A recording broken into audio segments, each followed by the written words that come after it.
Here we go, episode 3, Man's Guide to. I think, again, we're going to kind of let this one just ride. We'll figure out a title.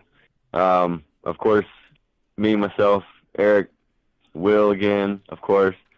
We got our special guest host, Joe. And then my nephew, Quentin. My nephew, Quentin, is on again from episode 1. And then I got my homie, Josh Gregory, from Yokota, as well as, I believe, Young Son. I'm sorry, my memory is just kind of going crazy right now. Not Tsugi. Oh, okay. But yeah, I got so much shit going on in my mind right now. That's why we didn't really get a title. I do know that I mentioned that we wanted to kind of get into more of possibly identifying specific court paperwork and things with Man's Guide. Of course, we always want to help guys out who are going through the struggle, help guys out who are fighting the same battle. But I do just want to get off my chest that I've got so much shit on my mind. So if I happen to go off of anything that we might be talking about today, somebody grab me, bring me back in.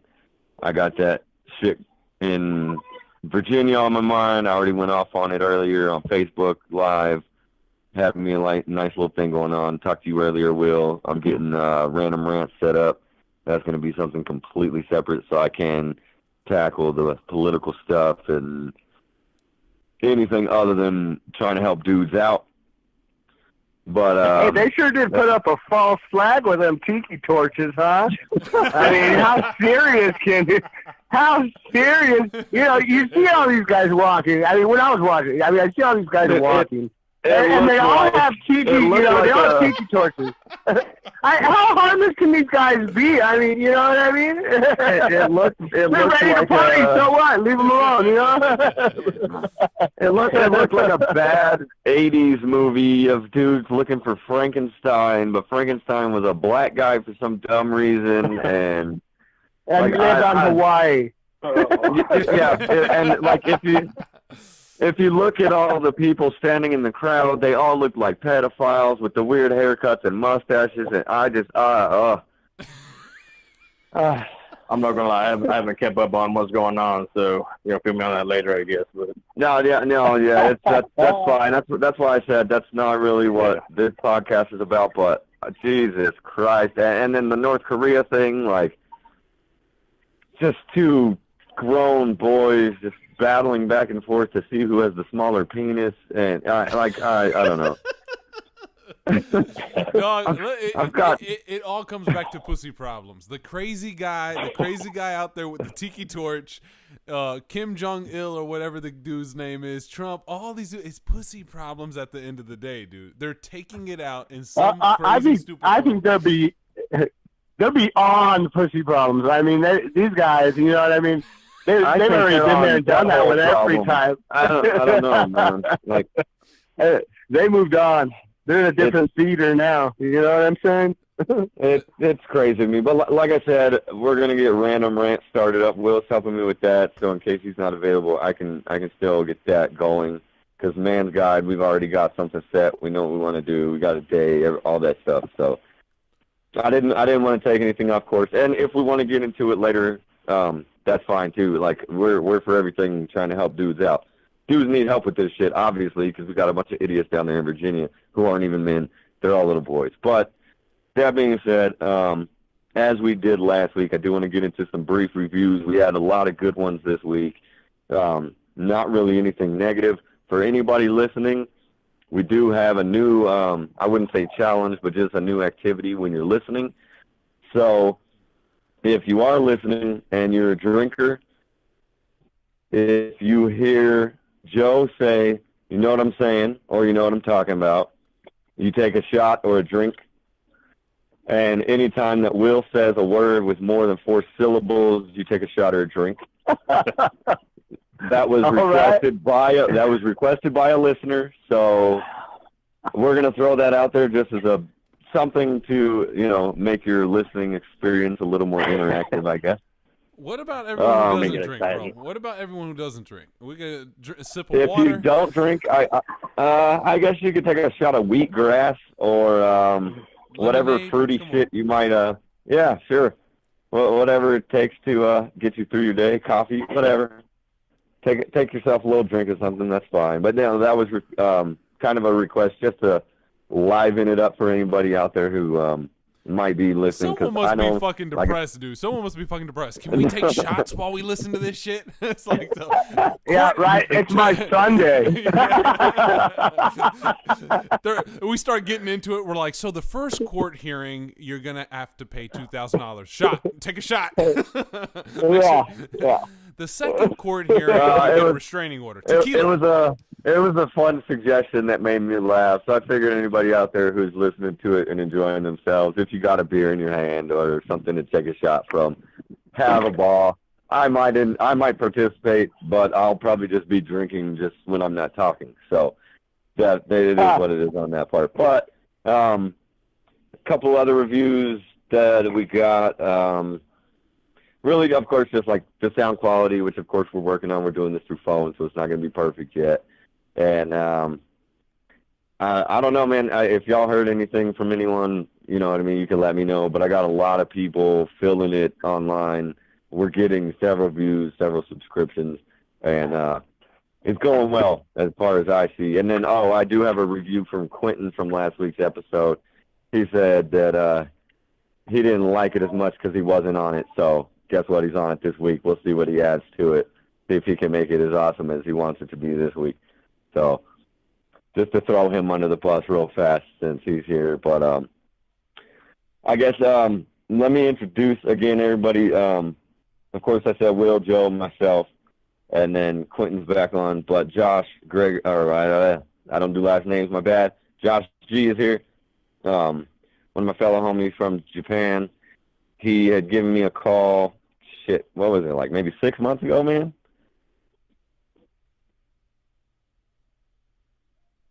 Hello? Bro, was that to me? Who was that to? No, Josh.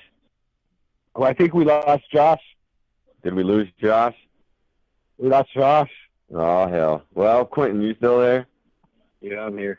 Oh, hell. All right, well, I guess we had somebody drop off the line. That's no good, but maybe he's on hold. We'll see if he jumps back in. But, yeah, he had called me not too long ago asking me for help for his situation, so that's what I wanted to kind of get in with him.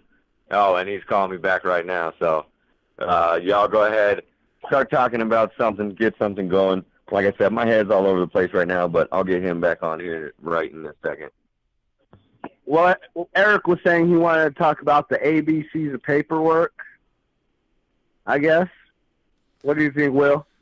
Yeah, I think that's actually, yeah, there's a ton of it, man. But yeah. I remember when Eric was talking with me, man, and thank you again, Joe, for giving him the advice, man. I think that's a crucial step in understanding, making sense of the court madness, and I don't want to say the dummy's guide to it, but it's not as complicated as at least I thought it was before. You know what I mean, bro?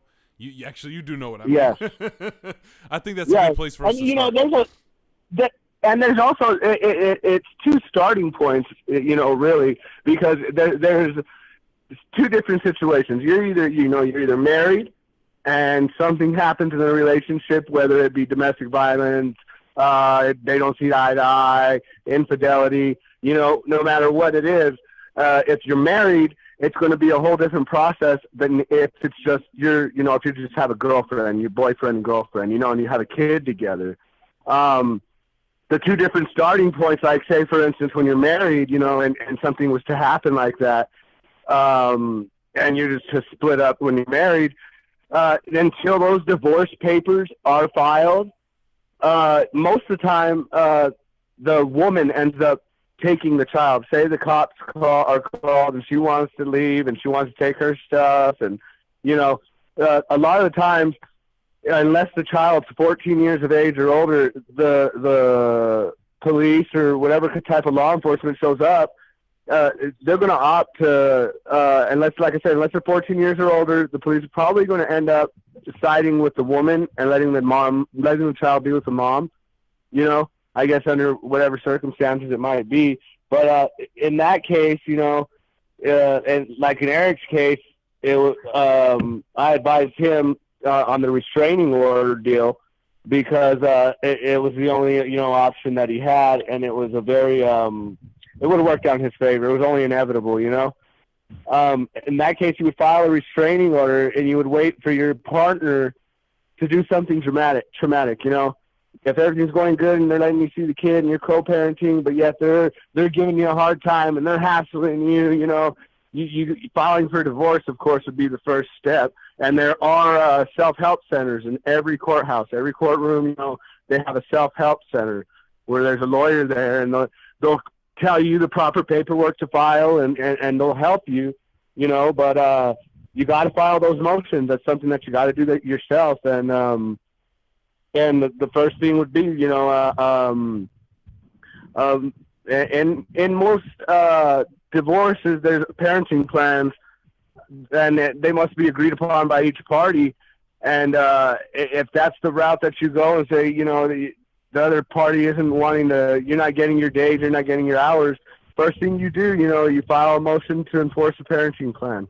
That would be your first step. After your divorce is finalized, you got your parenting plan in order, that you need and they're not doing what they say, or they're not giving you your proper days. You file a motion to enforce a parenting plan, and when you would do that, like we talked about last week, when you file a motion like that, you don't talk about anything in the courtroom except for what you're filing, except for what's on that piece of paper. The motion to enforce a parenting plan. That's what you go in there and you say, nothing more, nothing less, and go by the court rules.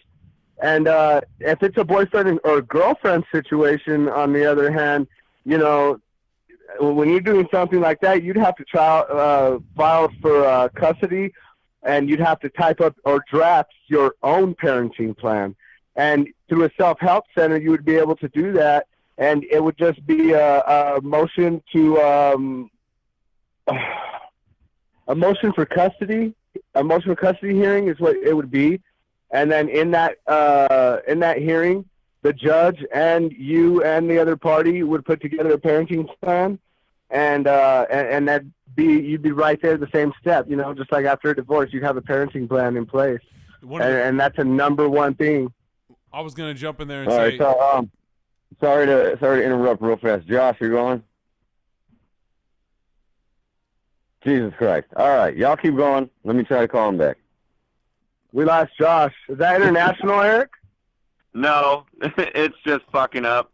Just a second. Oh, okay. Yeah, I was gonna say, Joe, to just add on to that. That is the process completely, and it's about going to the self-help center and just asking the right questions is definitely, I would say, the first step all guys should take. They don't have to. You don't have to go. I wouldn't even say go file papers the first day.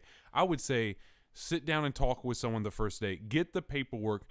Take it home and do some additional research and consider your situation specific, because the key point, the variables in there, Joe, that you point out, like, are you married? Are you just boyfriend and girlfriend? What's the age of your child? How many children? All these details are going to make a difference.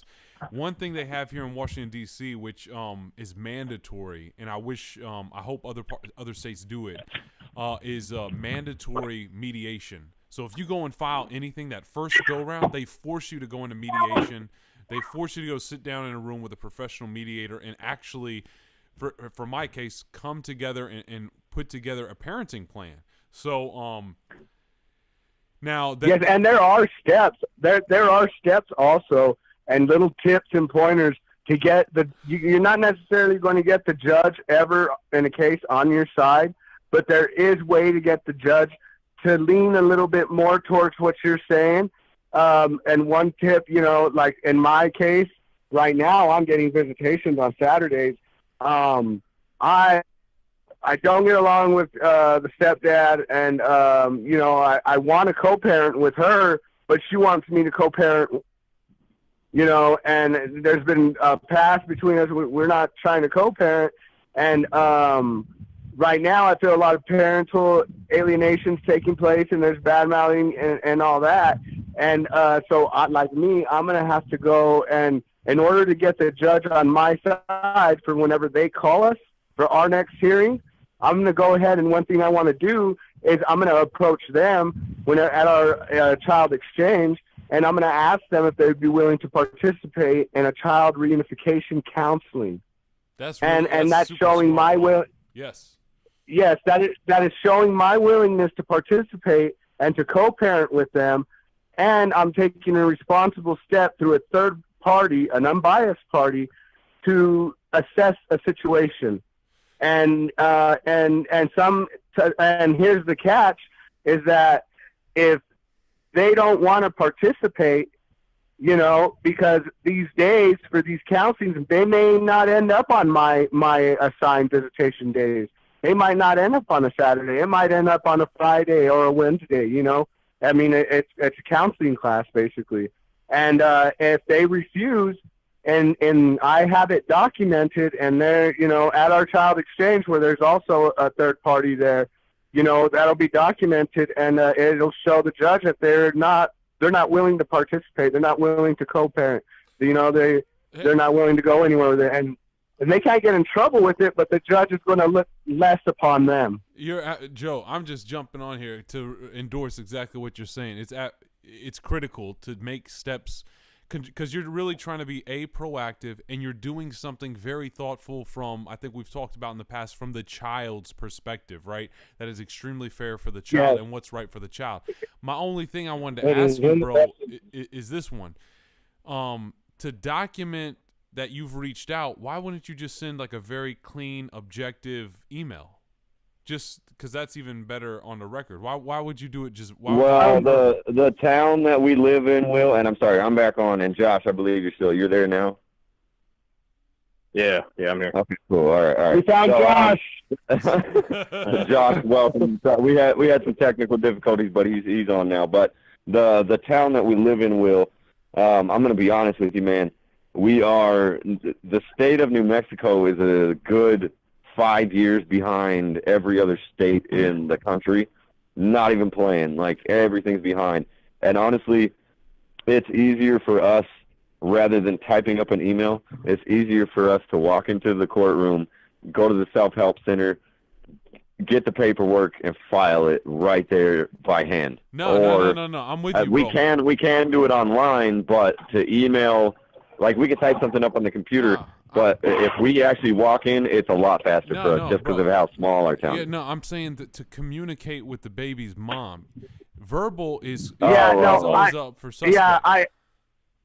She is actually she had got a new phone, so now she has a different number because we had a number that I was communicating with her on, and so I don't know. Like I said, she wanted me to co-parent with her new husband, and so when they asked for my number, you know what I mean, I gave them my fiance's number, and I told her, I can tell you, I'll just text you through her number. That way I don't have your number, so that way your man doesn't get jealous or whatever. I don't know. They were just, they don't want any communication. And then he told me, yeah, I would like it if you communicated and co-parented. I was like, who are you, dude? You know what I mean? Like, last I seen yelling at me to say, like, I don't like you. I don't like the guy. I don't. There's no connection there. And in the best interest of the child, I talk to him and I'm all smiles. But when it comes to co-parenting, like I said, I had to listen to this guy and having my son call him dad, and that's what I mean. I don't know why you're breaking up, but I do want to say, basically, you didn't fuck him, right? Right. yeah. I didn't get him pregnant. You know what I mean? Why is he even talking? Like, I think he might want me to, but nah.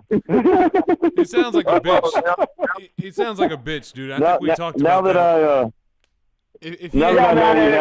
And I tried to be nice to him, and I tried to tell him, man, hey, I'd appreciate if you took kind of a step back and let me and son kind of get to know each other. Kind of hard whenever we come to a child exchange and you come, and he's telling you bye, dad, to come with his dad. Oh man, you know what I mean? And I asked him very politely. You know what I mean? It was very politely the way I asked him, and he came back and, well, that's not going to happen.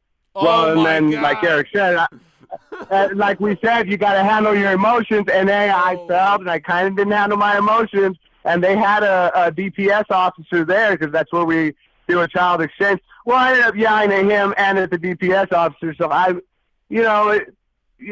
just let him know he's going to back off. Or I just told him, and I'm very, I raised my voice. But I let him know that if he didn't, then I was going to make him, and I was going to file a restraining order on him, barring him from that process, because it's very specific on my parenting plan that it says, that she is to deliver my son personally. You know what I mean? Joe, you're right on it. And the thing I just want to jump in here and emphasize on the details you're saying, bro, because you're saying it, you understand it, and maybe those who listening is Joe is going to the letter of what is written. That's what he's following.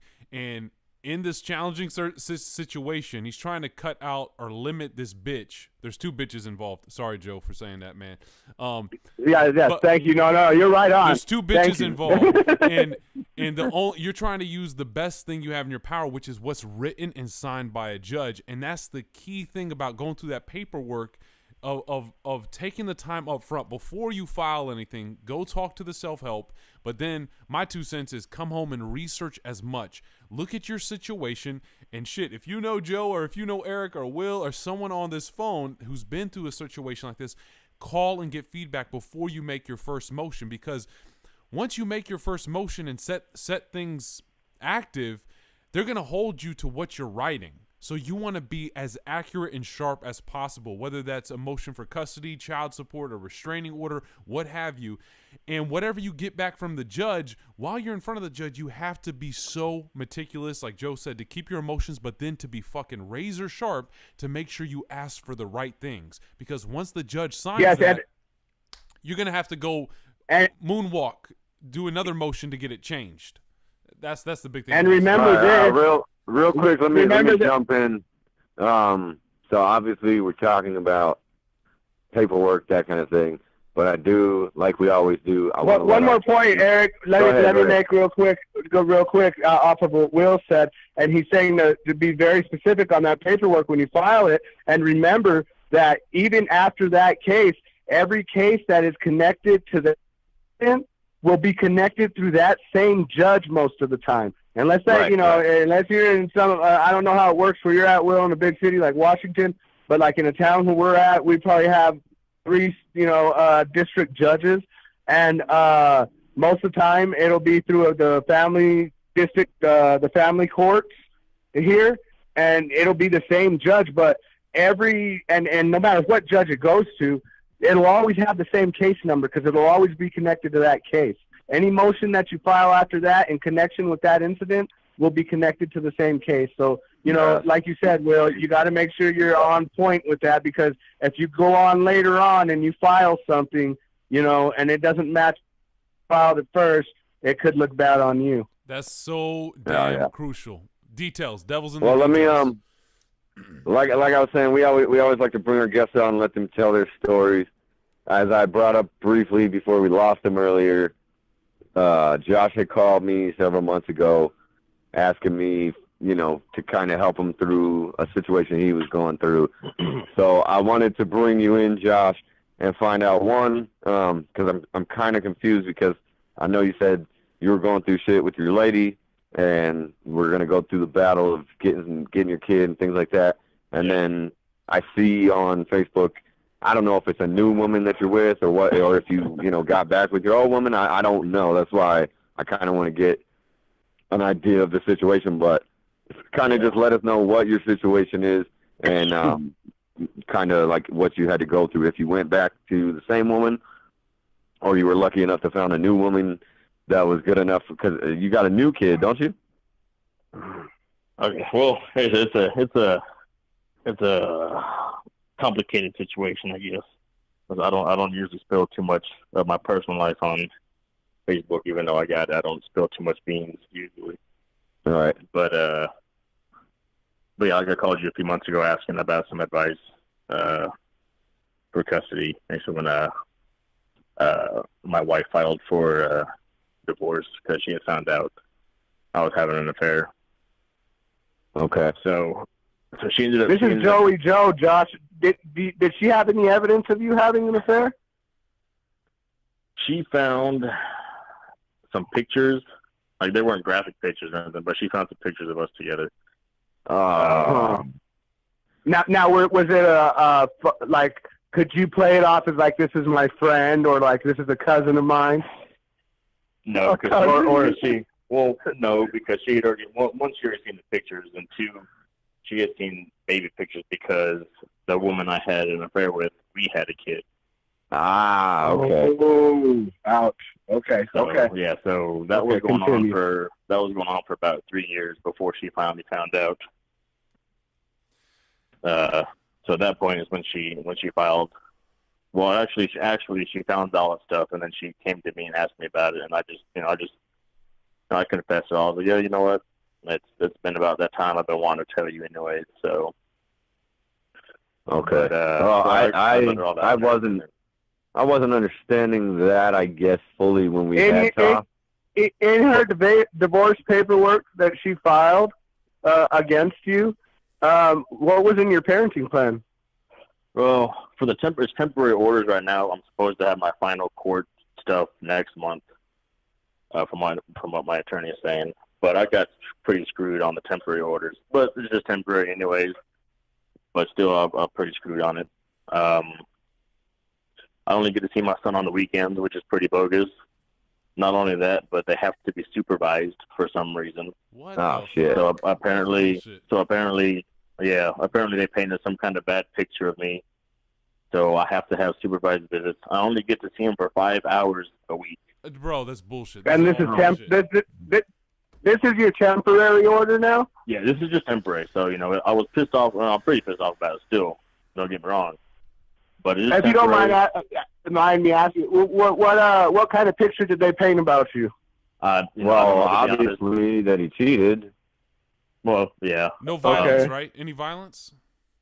No, I don't have a history of violence, nothing like that. So, okay. Well, then any judge, and remember this when you're in court. Any judge, in the judge's eyes, they never want to see a parent taken away from the child. They in their eyes, in the best interest of this child is to have both parents in their lives. But like we talked about last week, most of the time the judges are going to want to side with the woman. And in your case, from what you're telling us, it sounds like you're already fighting an uphill battle. So, like we said last week, as Will put it, keep it dry. Keep it dry in court. Just what you want. Yeah, exactly. It's temporary. I didn't have to go to any of the court hearings because it was just temporary fixings, so I don't have to do any of that. She wasn't there at the court for that stuff either.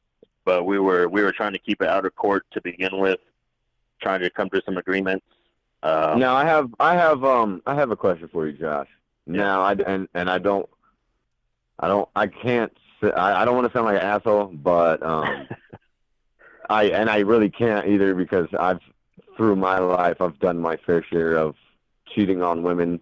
I'm a dude, it happens, but I would say, of course, you're going to be looked at because the court's going to be like, wait a second.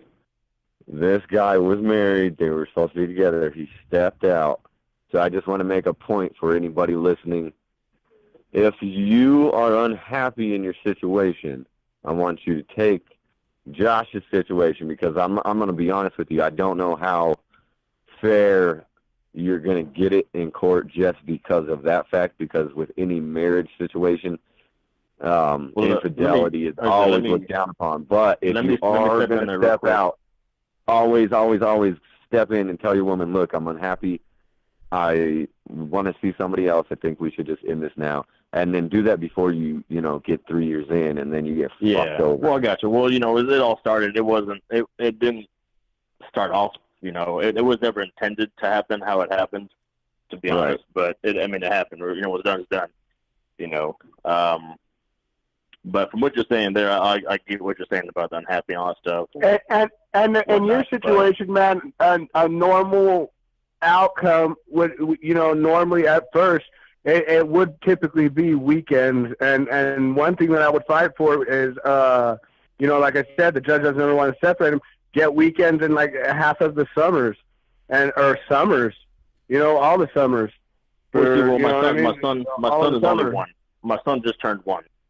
Oh wow. So I'm in Texas. I don't know if any of y'all from Texas, familiar with Texas, but I'm in Texas. And like Eric, like you were saying about the infidelity and stuff. Well, I was doing a little bit of research on the divorce and custody, and there was a law passed in Texas probably in the 70s. But one of the things they cannot base stuff off of is infidelity. So it's one of the things they can't. Yes, because they can't have anything against if you're infidelity. And like you said, it's not like you're out there being a whore. Like you said, you were with this girl for what, 3 years? Yeah. I mean, you have a child with her, so I mean, it's not like you're bringing all kinds of different women around her. You know what I mean? Well, you did. Technically, you did cheat, but at the same time, you carried on a full-time relationship. You know what I'm saying? Well, I do have to ask because of course one of the things that we do focus on also is being a man. You know what I mean? Taking care of what you're supposed to be taking care of. Now, I do have to ask. You were with this other woman for 3 years, you said, right? Yeah, just a little bit under. Yeah. Okay, all right. So, how old is your child with her? She's 2. So your child with the woman that you were seeing separately is 2, but your child with the woman you were married to is 1? My wife, yeah. Damn, man.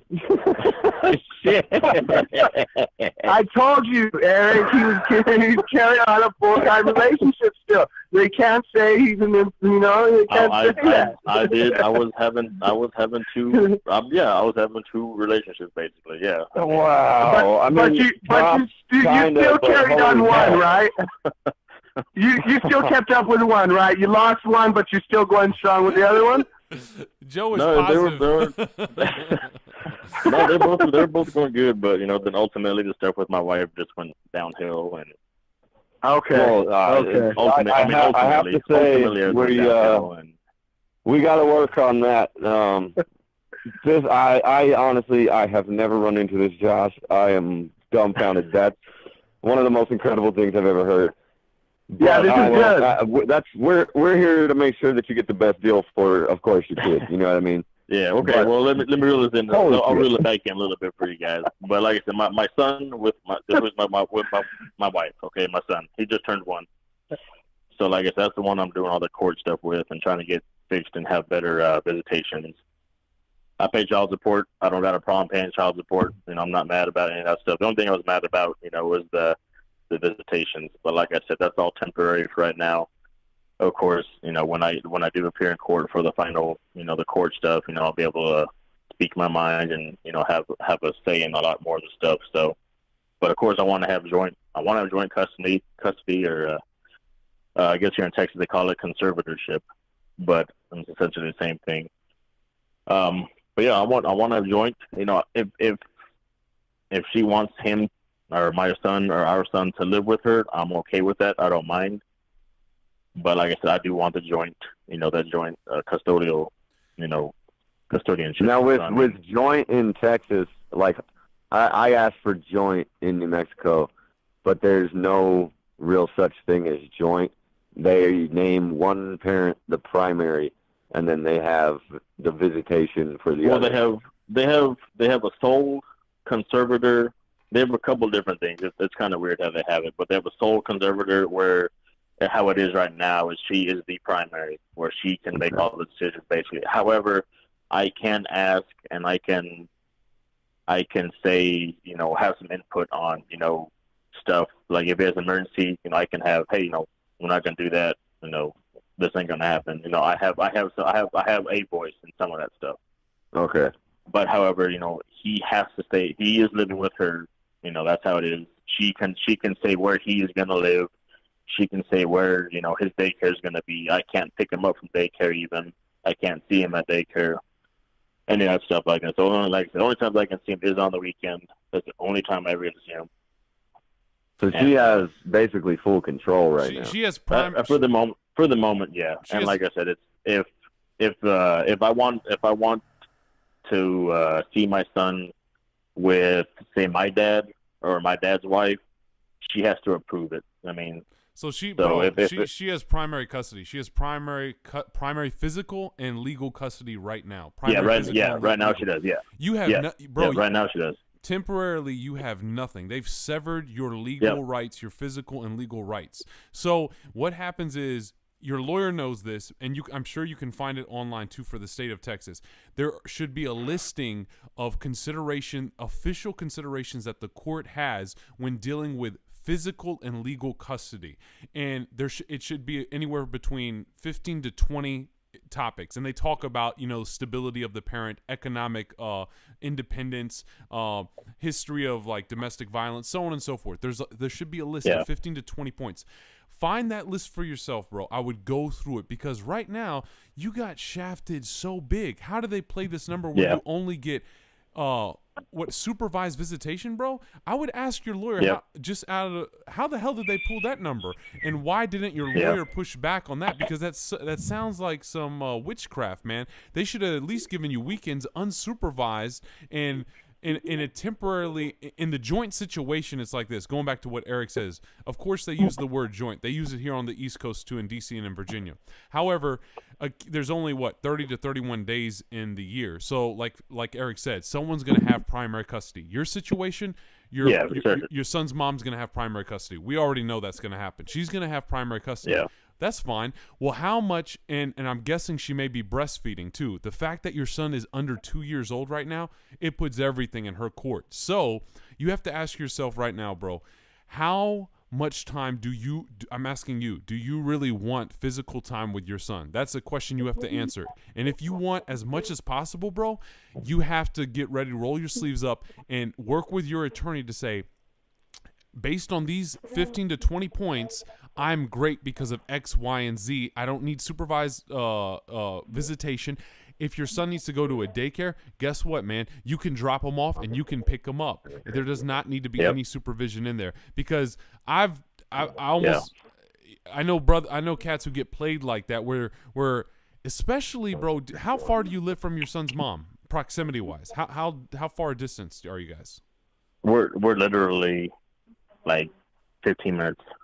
Dude, okay, so my advice to you, Josh, I live over 40 miles, and with the traffic in this metropolitan area, sometimes that could easily come up to 45 or an hour, right? I know it's a similar situation with Eric, but the fact that you're close, bro, I would really ask yourself, how much time do you want to be with your son?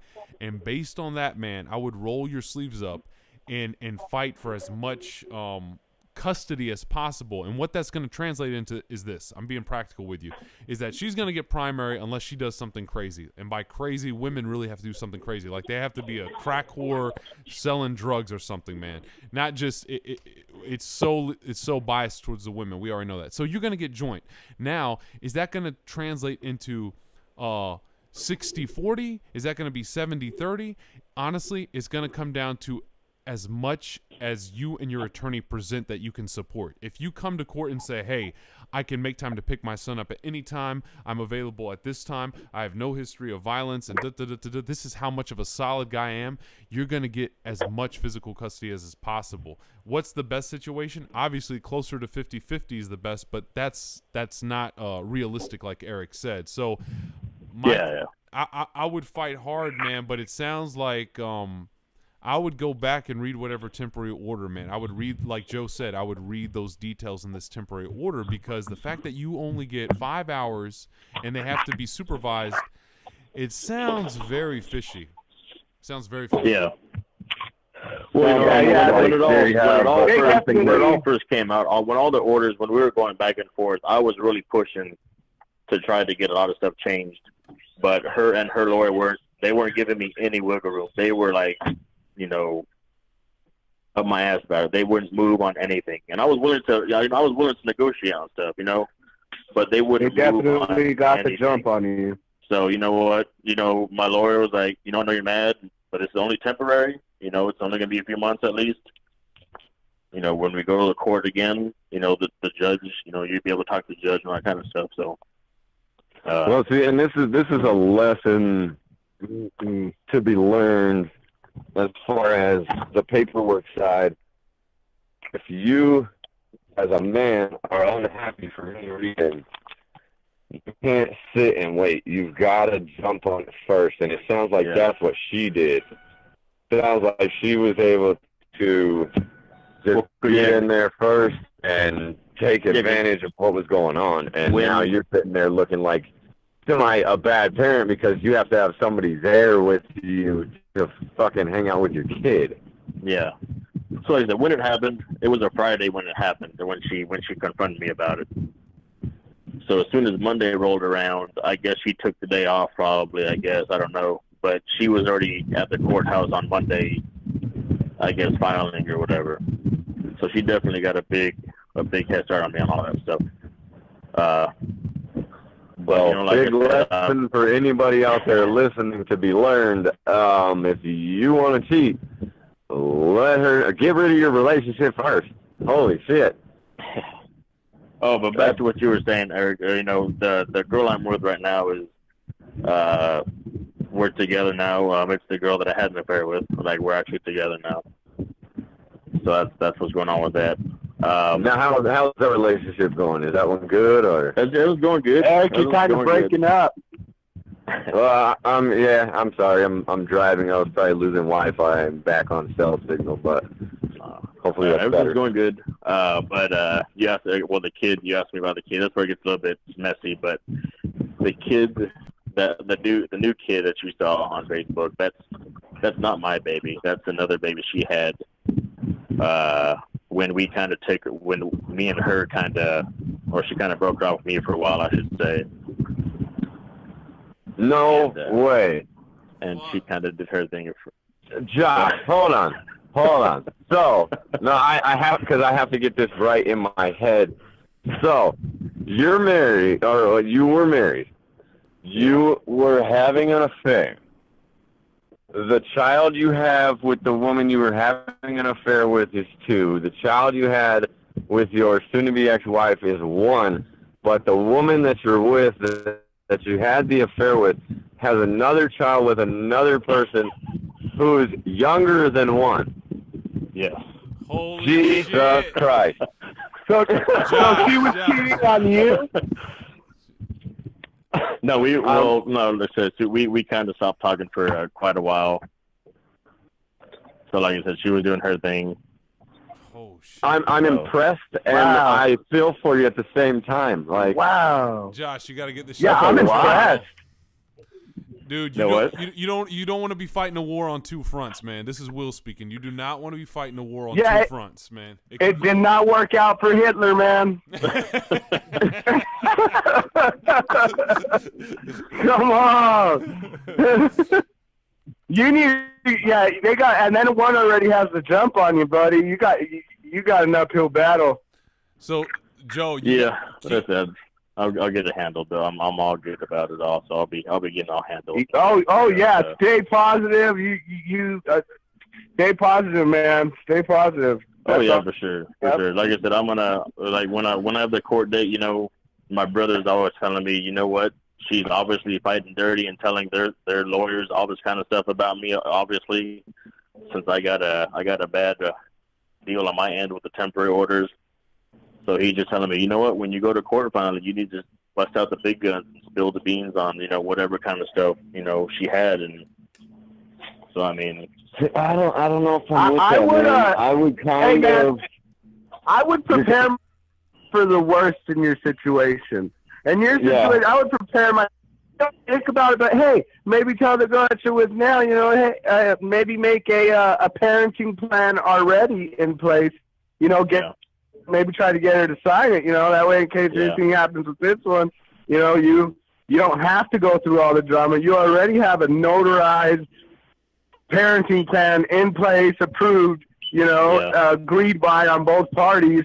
That for the time being you are together and you do live together, but if X, Y, or Z was to happen, this would be the parenting plan, and these would be the days, and it was agreed upon this day and notarized and seen in front of X, Y, and Z.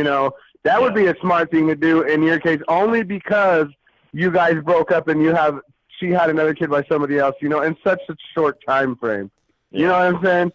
Yeah, I know. And that's another shot for whoever's listening out there.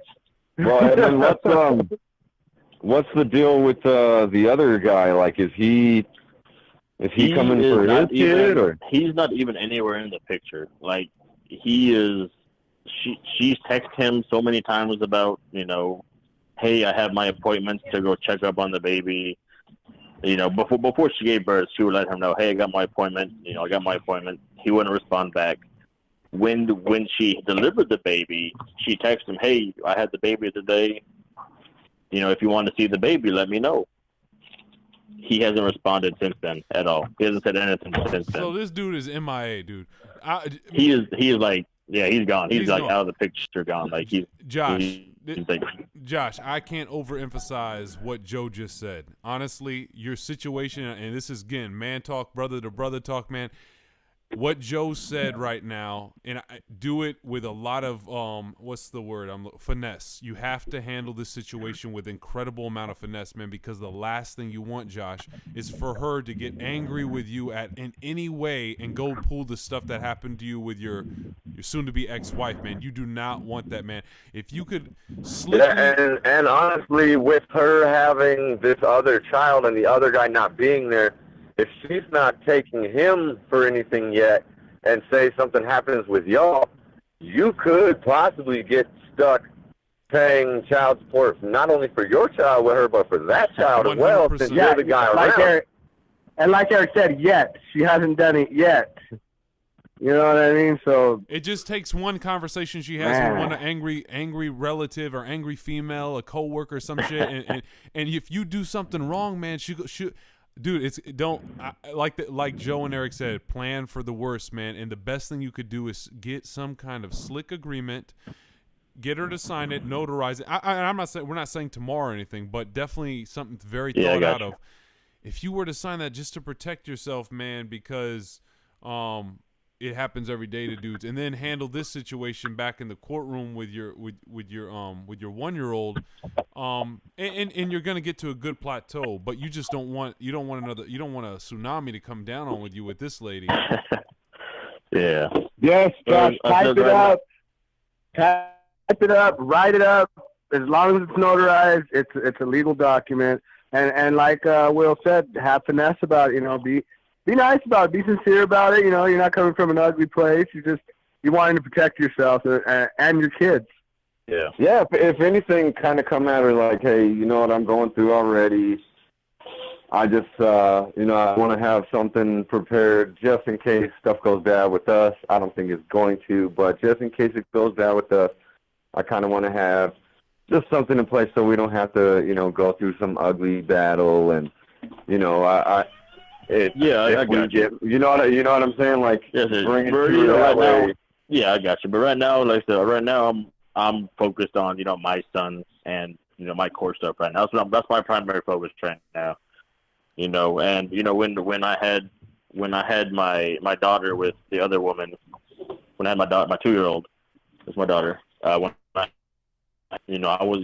around, about as much as I could be, I guess. Since I was married still. I wasn't paying child support, but I was buying stuff for the baby. I was there, buying stuff for what I was able to buy. I bought, and so I wasn't, gone, the whole entire time. I was kind of in the shadows, obviously, since, I was married. But also her family didn't even know if I was the father either. So, I was definitely in the shadows. This is true. This is true pussy problems, man. Josh, I got one for you, man. Let's step aside. Let's step aside now. We talked about some of the stuff, and I know you got a gauge on it. But let me ask you this one. This again, Will speaking, man. I'm curious, and you can cut me off at any time, man, or do a digital slap. But how are you playing? How are you playing the side piece in your wife? How was that juggling act going, man? You know what I mean? How was that? Because it sounds pretty intense for the sake of the ages of the children, right? Like how in retrospect would you have done? What would you have done differently? I guess that's what I'm thinking. Well, to be honest, if I went back and all that kind of stuff, and how it have it run through again, I definitely would have told my wife a lot sooner than when it did take place. Did you even want to be married to your wife, man? I'm just curious. Did you have that strong relationship? I did. Yeah, we did. I mean, we were together for 8 years before we got married. Got you. Damn. What was it that what was it that made you decide I was with this woman for 8 years, we're married now for however much longer? What was it that made you decide, like, I'm done with this and I want something else? Eric, he's a guy, man. We all like that, bro. We all like this, man. Come on, it wasn't really I'm done, I'm done, I want to find, somebody else kind of thing. It just, I guess it was with my job, I was working, her job, our hours were way different. Wait. Was the new one a work wife? I'll explain it all here right now. So my wife works for a bank. So her hours, she's off every weekend. She works for a bank. She's off on the weekends. Right. I was a restaurant manager at the time, so my hours are shit. I'm working crazy hours. I work weekends. I work holidays, all that kind of shit. Okay. So you got the waitress, dog. So our time together basically wasn't really there. So we were trying to keep it together as best we could, for a while. Anyways, so I worked for Wingstop. That's where I was working at the time. But one of my workers, his sister is the young woman that I had the affair with. Okay. So we kind of met each other at work. She wasn't working there yet, but that's where we met. She would come in, and she would wait for her brother so they could drive home and that kind of thing. So it's kind of how we met. We didn't really talk at first, but eventually we just kind of said, "Hey, how's it going?" It was just basically small talking. We didn't really, mean to get into how it got. It snowballed basically.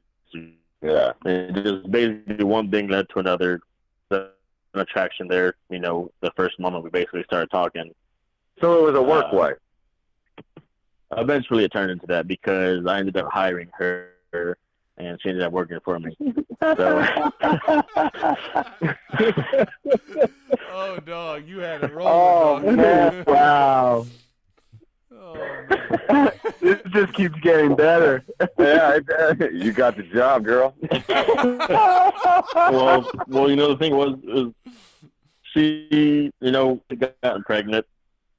When she got pregnant, she wasn't working for me, but when she got pregnant, after she had gotten pregnant, that's kind of when I hired her because I wanted to be able to have a better, eye on her and watch her a little bit more. You know what I mean, with being pregnant and getting sick and all that kind of stuff. You know what I mean? Damn, that's fucking pimping right there.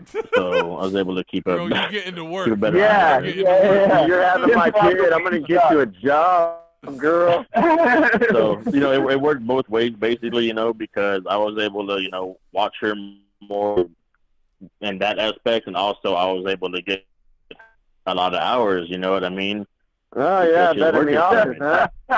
So putting in time. Overtime. Man. I mean, it worked out, but like I said, ultimately, overall, it was good because I got to see her more, and I got to, make sure she was doing all right. That's kind of what it came down to, and the main reason. Damn, man, I had no idea that it was as in depth as it is. Like, I literally saw that you had a wife and a kid, and then you were basically like unhappy with her, started seeing someone else, and it was like, all right, well, she's coming to take me for everything, and then I want.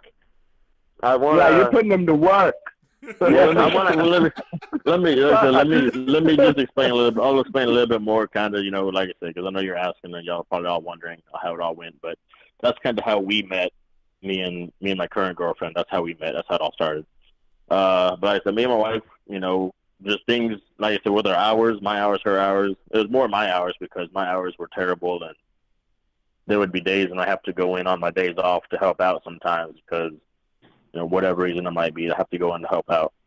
But like I said, just things kind of crept slowly downhill, and just things between me and the other woman. Obviously, we were working together then, or I was seeing her more, I should say, because she would come into work for seeing her brother, and that kind of thing. So you had more of a relationship built up with her wife because your wife didn't have enough time. That's what it turned into. Basically, me and the other woman started seeing each other more, talking to each other more, because I would see her when I was at work, basically, even before she started working there, I gotta say.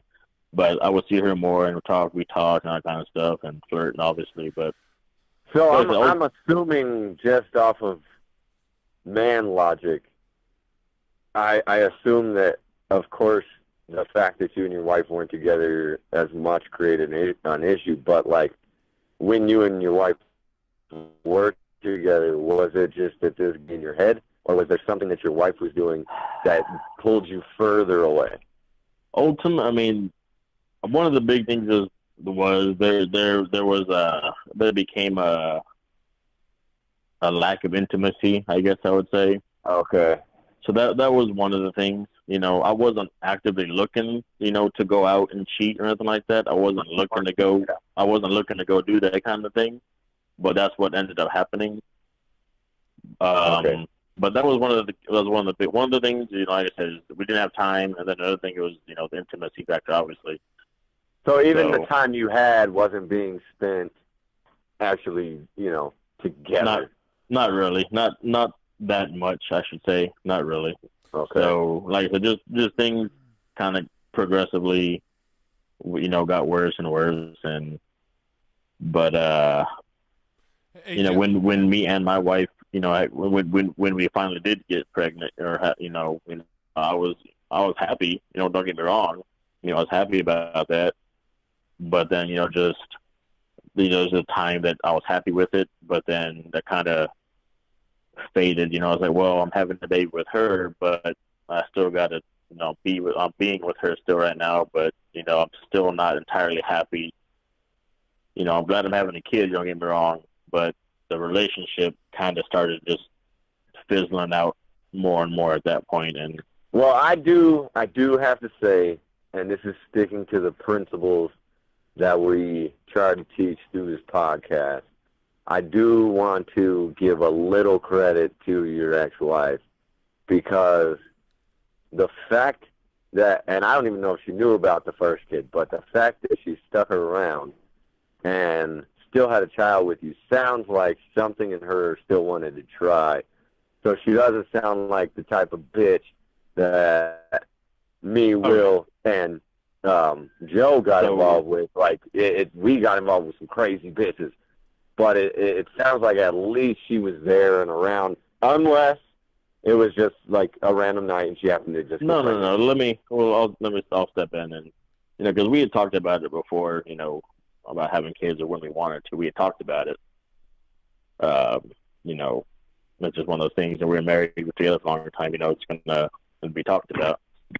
But we kind of just happened. We talked about it, and that kind of just happened.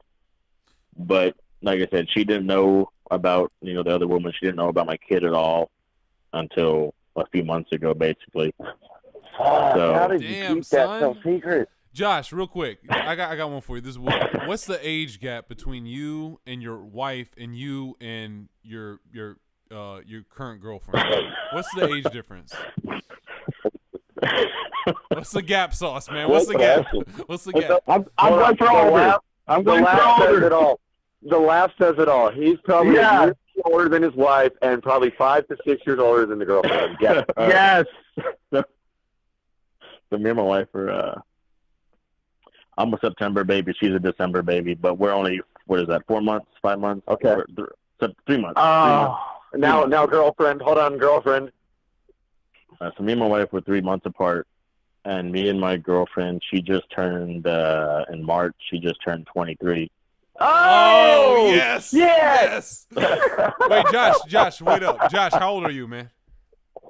I'll be 32. I'm 32 next month. Rock on, homie. Hey, Josh, wait up, man. I'm saluting you, bro. Good job, man. Hey, Hey, Oh, I God. just hope you win this Trade battle. it in dog. for a newer model. Yeah, I hope you win this battle, man. I would really take Joe's advice on getting. She's young, dude, which means she has all kind of crazy ideas, man. And Yep. Yeah. You got a battle on your By the hands. time she is 27, she will be a completely different person. 100%. Yes. Completely. Well, you know that's Dude. That's one of the things. That's one of the things that me and my wife. That's kind of what happened. Is she just kind of became a different person than when we first met and were together for the first few years. She just kind of changed to a different person. We used to have more fun. We used to watch TV together, watch the same shows together. We used to play video games together.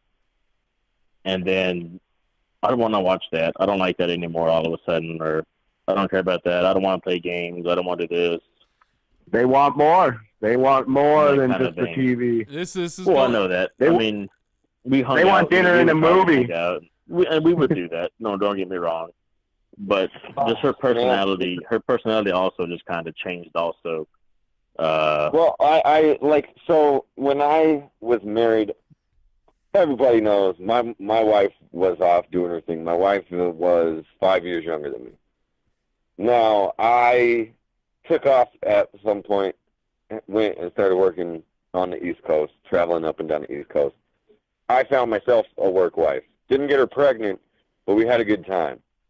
She was damn close to almost 10 years younger than me, which is kind of like your situation now, pretty fucking close. I still have love for the girl now. Like, if she was to show up tomorrow, I would probably jump at the chance. But, I love the girl I'm with now, too, so that it would be fucking weird. But the thing with those younger girls, and that's one of the things that it's tough for us guys to fucking realize is, like, they want to have, like, we got to let women become women before we fucking try to hold them down. Just like we have to become men before we settle down. We got to find women. And that's why I'm saying good luck with the new one, man, because if she's that much younger, trainer, I hope trainer, yes, trainer, because if she hasn't hit her hoe phase, because every woman and man has their hoe phase, if she hasn't hit her hoe phase, it's going to happen. And, like, I just look at your own situation basically as a possibility of what could happen. Not saying it will, but just look at it as a possibility of what could happen, because you never know. She might find herself a different work husband, and then next thing you know, you're going back into battle for the other kid because she found someone younger. You know what I mean? That's what happened basically when me and my current girlfriend. That's what happened when we stopped talking for that number of months. Like I was saying. Oh, okay. So she found someone else that worked. Yeah. Did you fire him? It wasn't well. He's a janitor now, dude. He's right? a janitor. Yeah, now. Right. No, but, at least the suspension. But that was they were working at a different location at that time, and I wasn't working for the company anymore. But that's kind of what happened is because I was still married at the time, I wasn't able to have my full because at that point after that, I don't know, a year or whatever, 2 years, I don't know.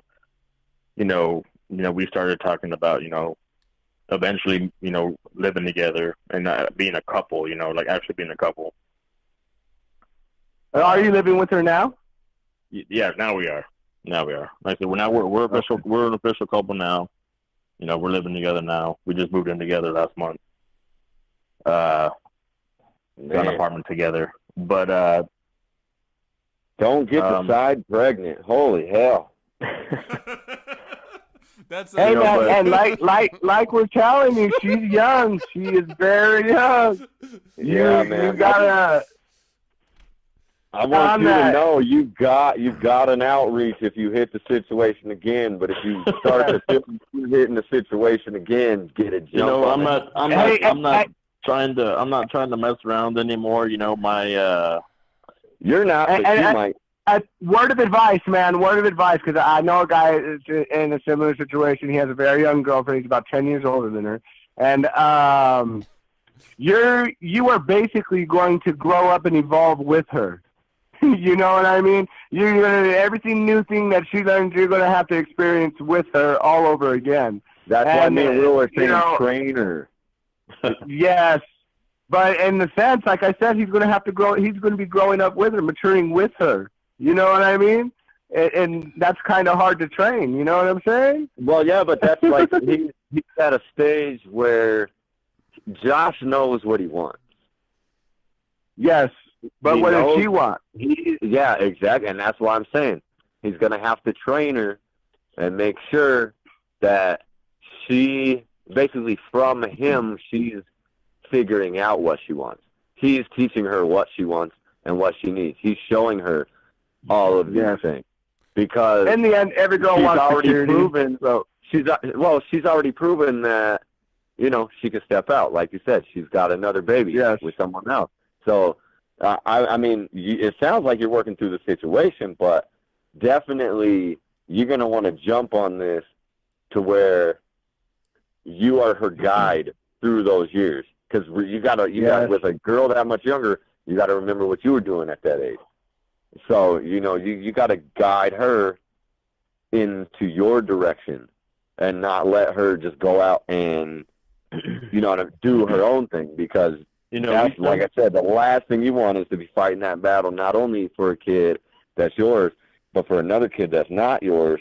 And then who knows, maybe she steps off and goes for a third. Then you're looking at a crazy situation. Hey, this is Will. Josh, yeah. I just can't overemphasize what Eric said, and I know you know, too, already, which is you got to people are going to take this the wrong way, but I don't mean it in some sadomasochistic or anything. You got to control this girl's mind and thinking, right? And that's setting an MO that she knows that when I'm so into Josh because of how Josh is, who Josh is, and just like Eric said, I like what he likes. He's shown me so much. At the same time, though, man, I highly, going back to Joe's point, at the right time, the slick time, put together a great parenting plan and all with finesse and charisma, present it in a slick way where it protects all your rights, bro, for that chance that may occur where something crazy happens. You have it in writing and notarized, and you're like, you know what? I'm not going to get shafted this time around, because it's just a high likelihood of that happening, man. I don't want to see it happen to you, but there's a high likelihood. Yeah. Well, I mean, I get what y'all saying and stuff. And, you know, we talk about, you know, if either of us ever feels like we're growing distant, you know, we need to, you know, sit down and talk and say, look, this is what I'm feeling, this is what's going on. Or if... Nice, you're already guiding her. Or, well, yeah, multiple times.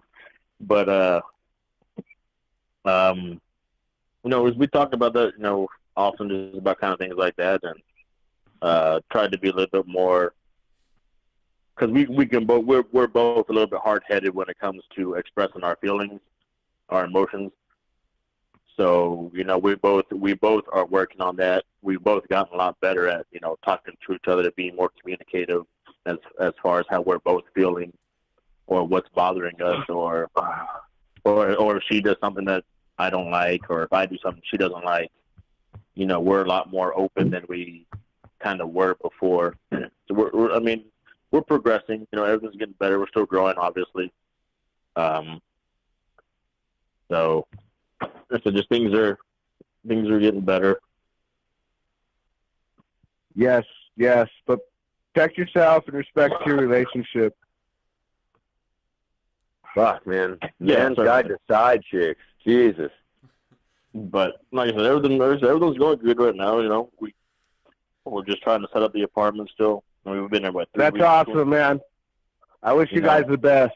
No, I appreciate that. Appreciate it. Well, I wanna find out. Hey, Quentin, do we still have you, or did you check out, man?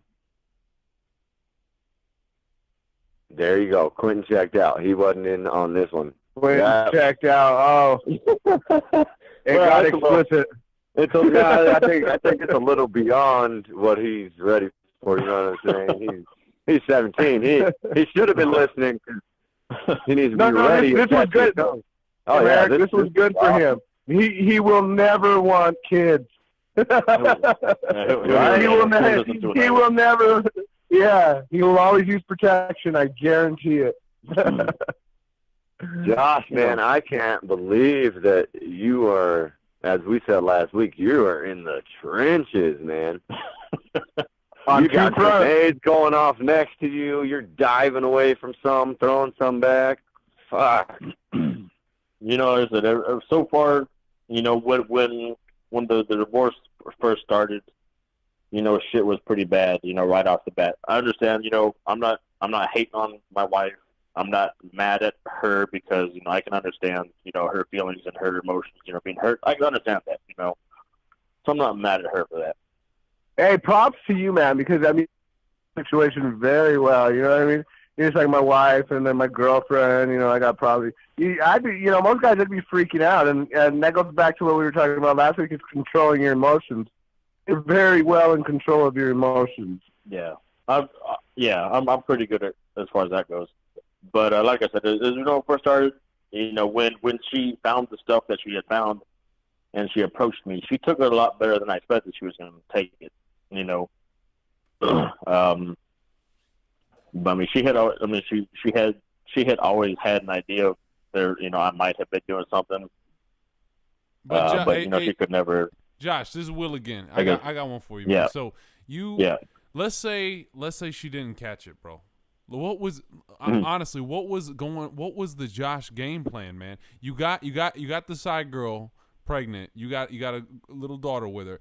And your main lady, let's say she never caught it, man. What would you have done? Would you have done something? What was the Josh move gonna be? I'm curious about that. What was your move gonna be? Okay, so what?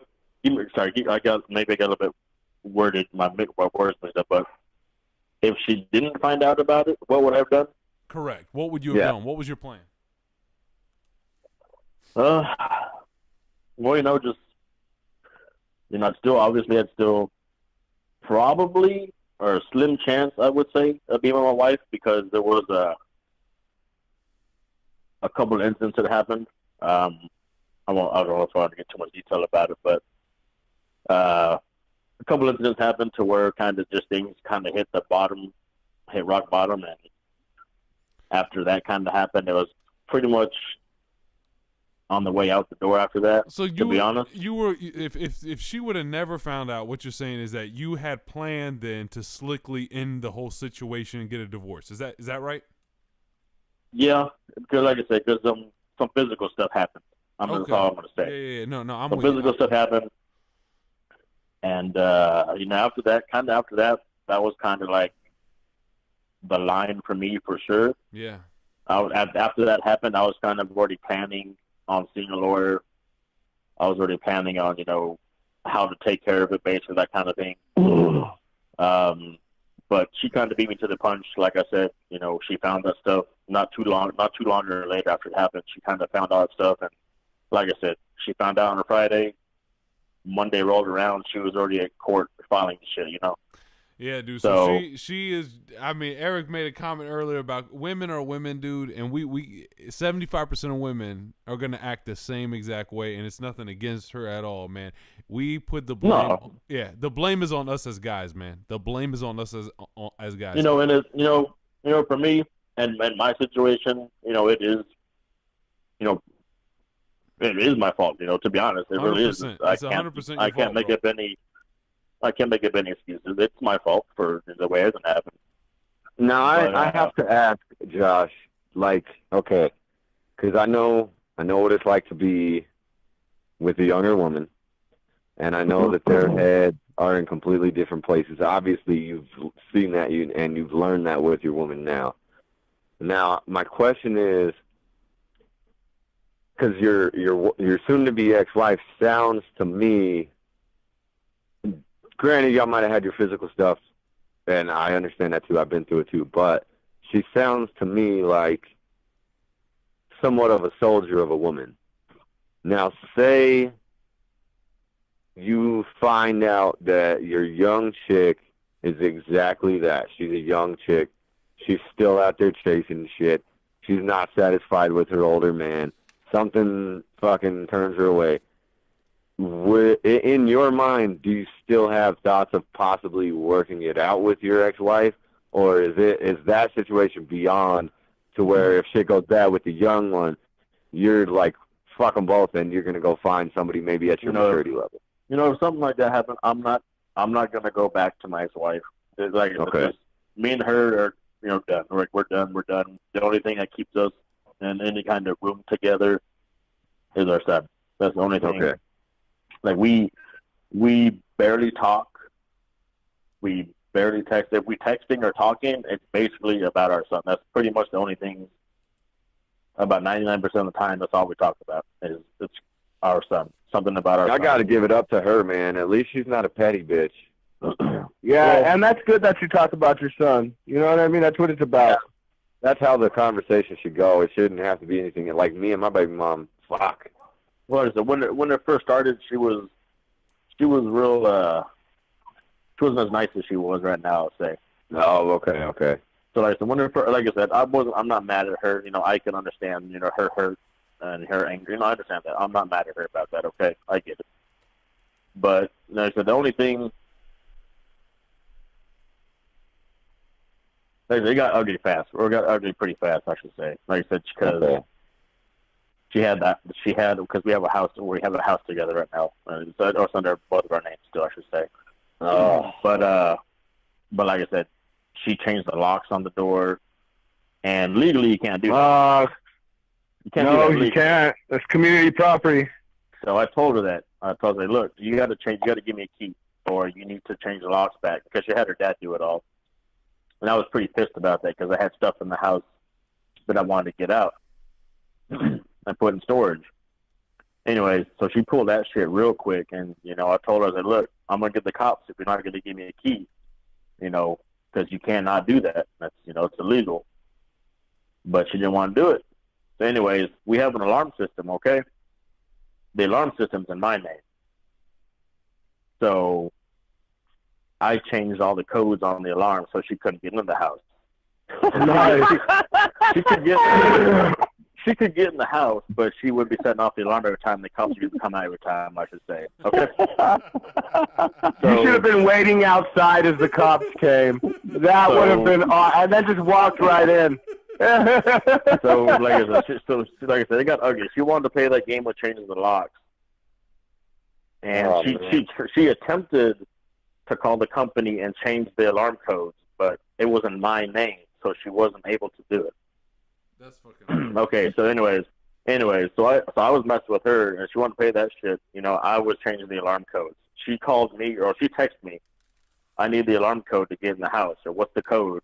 Why did you change it? And I was like, well, why the hell did you change the locks when I told you couldn't change the locks? You know what I mean? Nice. Anyways, so I get a call one day when I'm at the house, because I didn't know the lock. It was like the next day after I found out the locks were changed, I should say. I call a locksmith to, try to get the door open so I can get my stuff and leave, basically.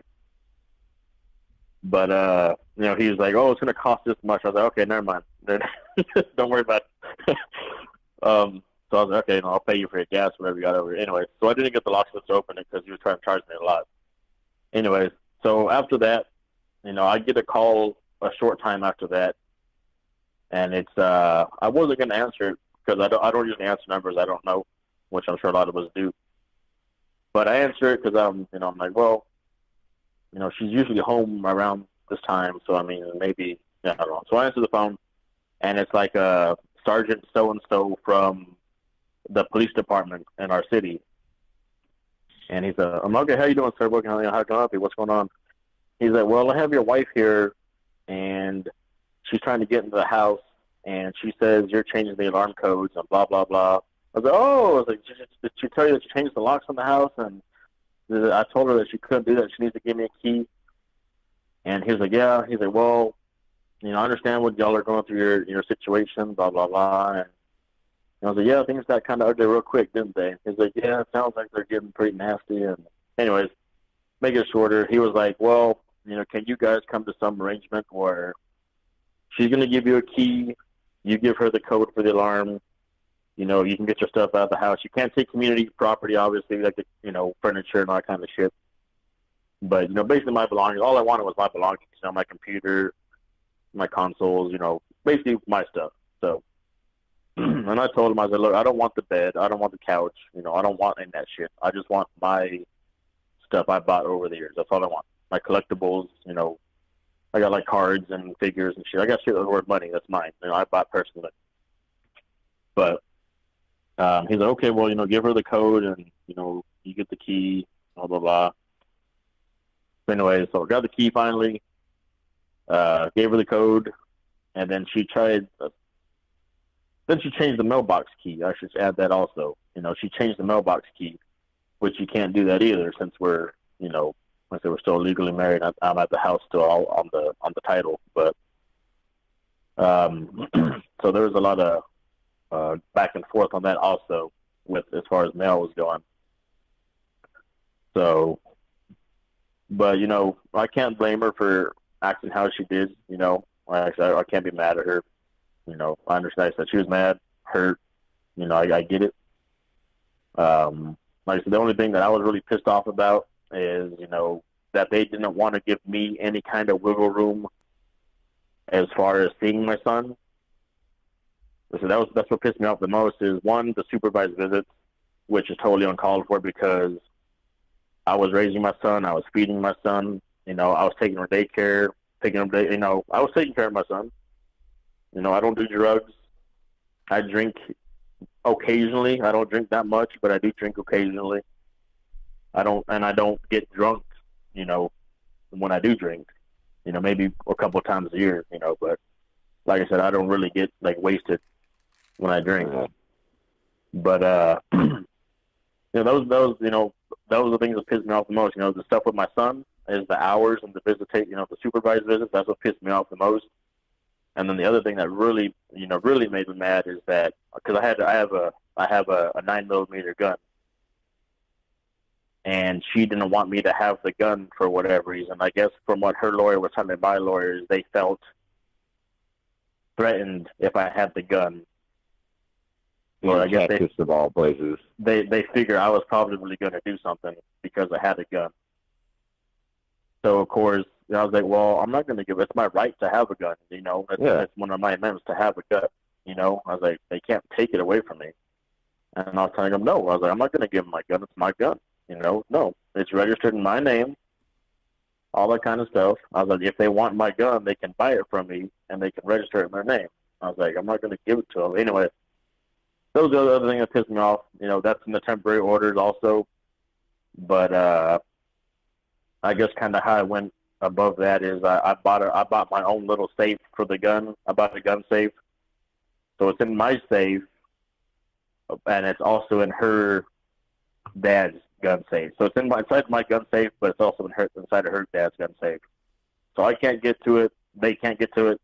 You know, kind of a win-win there. So they agreed to that. Wow.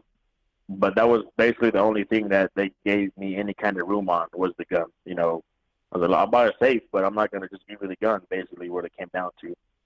So, I mean. Well, I just looked at the time, so you know, we got to kind of wrap up. But goddamn, Josh, you gave us a good one this week, man. I do want to say, as me, Will, or Joe will tell you, again, man, get yourself ready for court. Make sure you got a list of shit so you can stick to what you're there for. You know what I mean? Have an idea of time frames as far as when you want to be with your child, and try to get as good a deal as you can. If you ever need any help, you can hit me up. You got my number. Yeah. And yes, when making that list, make yourself a few responses of questions that you're almost sure that you're going to be asked. You know what I mean? Be ready for what they're going to. Yeah. You know, like I said, all I want is some fair time with my son. You know, 5 hours a week. That's kind of BS, to be honest. And, you know. And keep it at that, like Will said. Keep it dry. Just now, what you said. Yeah, I got it. Yeah. I got it for sure. Like I said, I'm pretty good at keeping it under control, but like I said, that's the only thing. I just want a fair time with my son and unsupervised visits. That's all I want. You know what I mean? Well, definitely keep me up to date, man. I honestly, I gotta go with Man's Guide to Side Chicks on this one, dude. Like, I am so dumbfounded as to all the information that you gave us, man.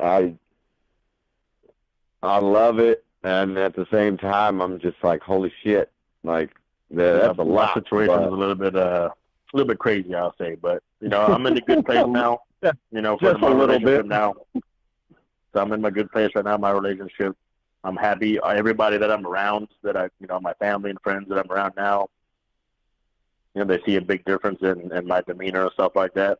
So I mean, I got you, man. Well, I appreciate you Thank giving you, us your Josh. time, man. Thank you for sure. so For much, dude. Appreciate your again- story, man. Joe, my man, I'll see you probably tomorrow. Fucking Will, I know you got to chop this up. Josh, I'll get you tagged on Facebook so you can check out this episode and the other two if you haven't heard them yet. Yeah. And then, of course, Joe, I'll hit you with the link and everything. All right. Will, Thank as you, Josh. always, Yeah, as for always, sure, Will, I'll hit you up afterwards. But again, Man's Guide to Side Chicks. Holy shit. Thank you, Will. Take it easy. Yeah, Holding gentlemen. it down in Washington. Yes, sir. All right, gentlemen. All right, fellas. Well, a great episode this week. We'll have it up tonight or tomorrow. And let me know. all right, I'm gonna let everybody go now. Man's Guide. Peace out. Later.